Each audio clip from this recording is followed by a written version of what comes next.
मित्रों, यह कहानी गरीब सुदामा के जीवन के ऊपर आधारित है। एक दिन की बात है, सुदामा भिक्षा मांगकर अपने घर को वापस आते हैं।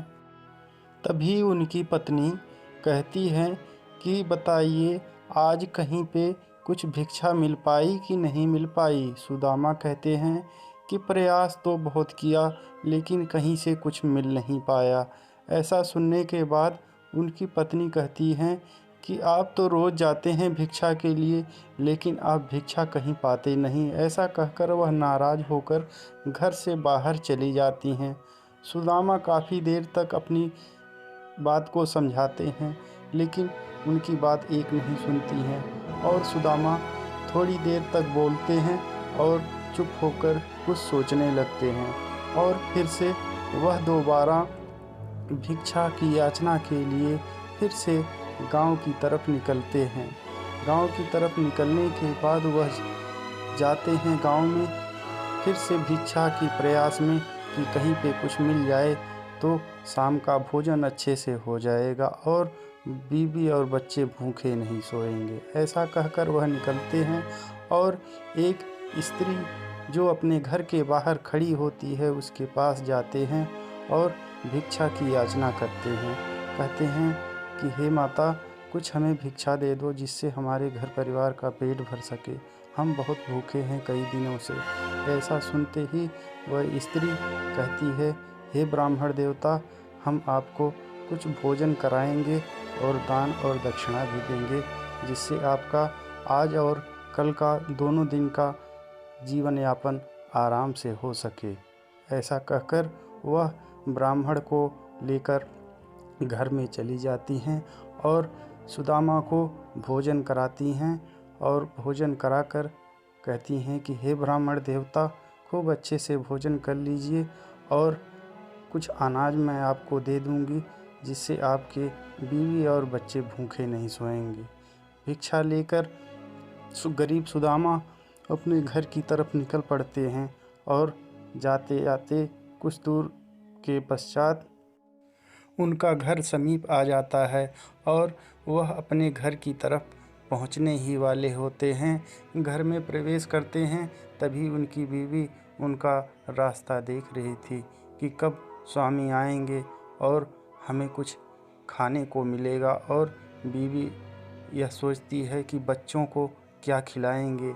यही सोचती है कि जब स्वामी आएंगे तभी उनको कुछ भोजन मिल पाएगा। तैसे ही सुदामा घर में प्रवेश करते हैं और कहते हैं, हे भाग्यवान, आज हमें भगवान की कृपा से कुछ अनाज मिला है, जिससे हमारा 1-2 दिन बड़े आराम से चलेगा। तभी उनकी पत्नी यह बात सुनती हैं और कहती हैं कि हे प्रभु, आपके मित्र तो कृष्ण भगवान भी हैं, क्यों नहीं उनसे आप मदद मांगते, जिससे आपकी यह गरीबी दूर हो सके। सुदामा थोड़ी देर सोचते ही रहते हैं, तो वह कहते हैं कि अच्छा चलो ठीक है, कल मैं जाऊंगा अपने मित्र के पास। और यह कहकर अगले दिन सुदामा अपने मित्र कृष्ण के पास मिलने जाते हैं और अपनी बात बताते हैं। वहाँ पर बहुत दूर चलने के पश्चात वह भगवान कृष्ण के राजमहल के समीप पहुँचते हैं और पहुँचने के बाद वहाँ पर उनके द्वारपाल खड़े रहते हैं।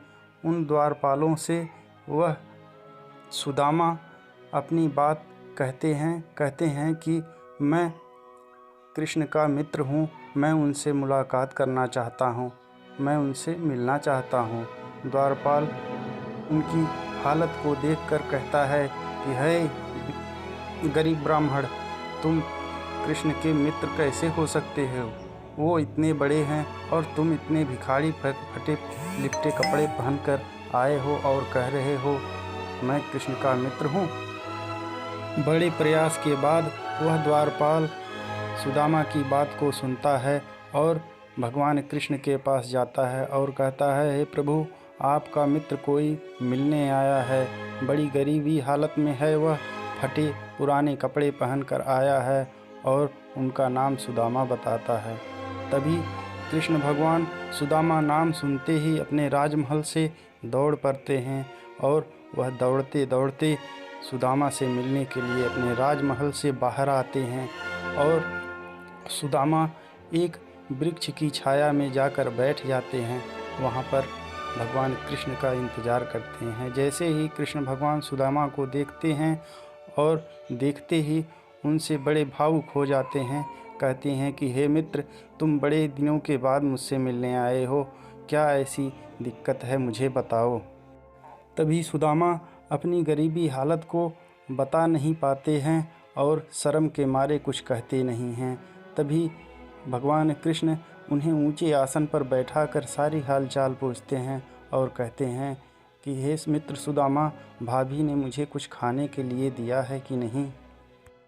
तभी सुदामा 2-3 मुट्ठी अनाज जो उनकी पत्नी उन्हें दी थी कि भगवान को दे देना, वह छुपा रहे थे। तभी भगवान कृष्ण उनसे वह पोटली छीन लेते हैं और 2-3 मुट्ठी अनाज खा लेते हैं। उनकी पत्नी उनसे कहती हैं कि हे प्रभु, अब मत खाइए। कुछ समय बाद सुदामा उनके राजमहल से कृष्ण से मिलकर वापस घर को आते हैं। तभी देखते हैं कि उनका घर का कोई पता नहीं है। वहाँ पर बड़े बड़े महल बने हुए हैं। वह समझ नहीं पाते हैं मेरा घर कौन है। वह धीरे से अपने घर की तरफ जाते हैं जहाँ पर उनका घर था। वह अपनी पत्नी को भी पहचान नहीं पाते हैं। तभी उनकी पत्नी उनको बहुत विश्वास दिलाती है कि हे प्रभु, मैं आपकी पत्नी हूँ, आपकी गरीबी अब दूर हो चुकी है, अब हम गरीब नहीं रहे। सुदामा बड़े आश्चर्य में पड़ जाते हैं। कहते हैं मैं तो गरीब हूँ, लेकिन मेरे पड़ोसी भी गरीब होंगे, वो भी, उनकी हालत बहुत ही ख़राब होगी। तभी उनकी पत्नी कहती हैं कि हे प्रभु, आपकी हालत अब सुधर गई है, आपके पड़ोसी भी अब अमीर हो गए हैं।